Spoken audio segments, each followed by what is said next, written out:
UPSC aspirants की सबसे बड़ी प्रॉब्लम क्या होती है? सबको कंटेंट आता है पर लिखते वक्त पेन रुक जाता है और फिर कहते हैं सर लिखा नहीं जाता। लेकिन सच ये है आपको लिखना आता है, बस स्ट्रक्चर और कॉन्फिडेंस मिसिंग। आज के वीडियो में हम एक सिंपल क्वेश्चन लेंगे और स्टेप बाय स्टेप समझेंगे कैसे लिखना है, बिल्कुल वैसे जैसे टॉपर्स लिखते हैं, यूजिंग योर एग्जिस्टिंग नॉलेज। देखो क्वेश्चन है, discuss the salient feature of Indus valley civilisation. अब इस क्वेश्चन में आपको कीवर्ड पहचान लेना है। वो कीवर्ड क्या है? कीवर्ड है डिस्कस। इसका मतलब होता है समझाना, एनालाइज करना और बैलेंस व्यू देना। अब हम स्ट्रक्चर बनाएंगे। स्ट्रक्चर में हमारा सबसे पहला इंपॉर्टेंट पॉइंट होगा इंट्रोडक्शन लिखना, 2 से 3 लाइन। उसके बाद 2 से 3 सब हेडिंग रखेंगे। हर सब हेडिंग के नीचे 2 से 3 पॉइंट डालेंगे और लास्ट में एक छोटा सा कंक्लूजन दे देंगे। ये 4 स्टेप्स का फॉर्मेट आपको बनाना है हर 10 मार्कर क्वेश्चन के लिए। ये आपका गोल्डन रूल है। आइए देखिए, हमने इंट्रोडक्शन में क्या लिखा।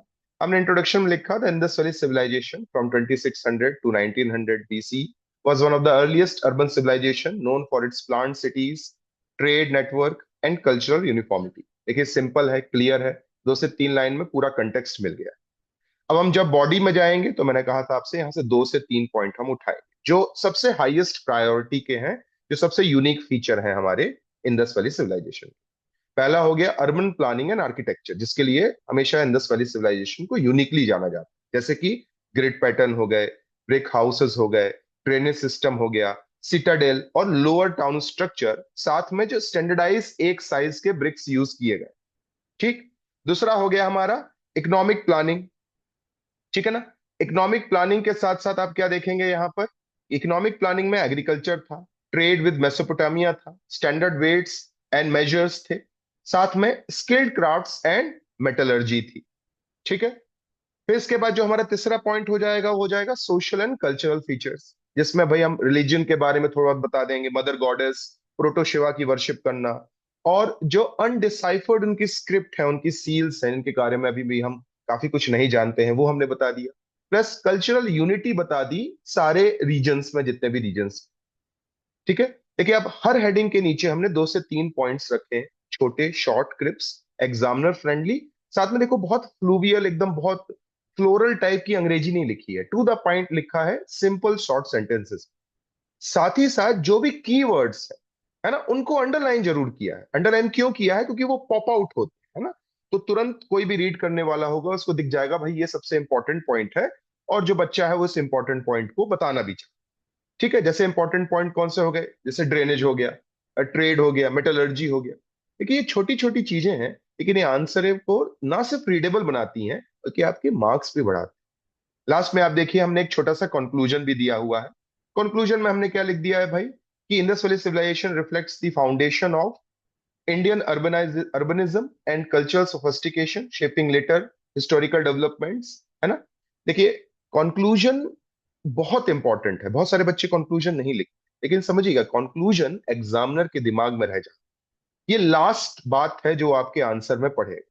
तो अगर आप इसको एक पॉजिटिव लिखेंगे, फॉरवर्ड लुकिंग लिखेंगे, छोटा और क्रिस्प रखेंगे, जैसे कि हमने देखा, इट गोज बियॉन्ड।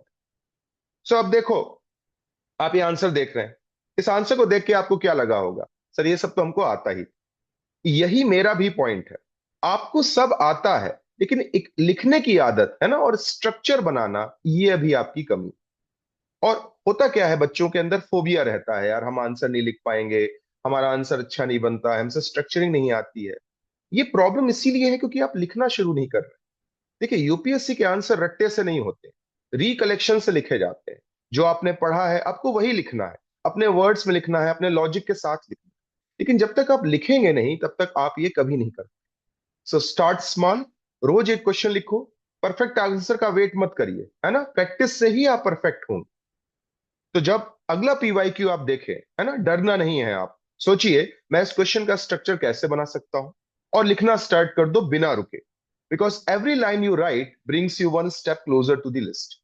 और अगर लिखने के बाद भी लगता है कि सर स्ट्रक्चर समझ नहीं आ रहा है, एवोल्यूशन चाहिए, तो आप परचम मेंटरशिप ज्वाइन कर सकते हैं। वहां हम आपको पर्सनली गाइड करते हैं, कैसे सोचना है, कैसे लिखना है, कैसे इंप्रूव करना है, और हर आंसर के थ्रू हम आपको proper step to step guide करें। So start today, right, reflect and improve. This is your journey to the list with Parcham mentorship. Details आपको वीडियो के डिस्क्रिप्शन में मिल जाएंगे। मैं हूं सुब्रत। आइए यूपीएससी को सिंपल बनाते हैं।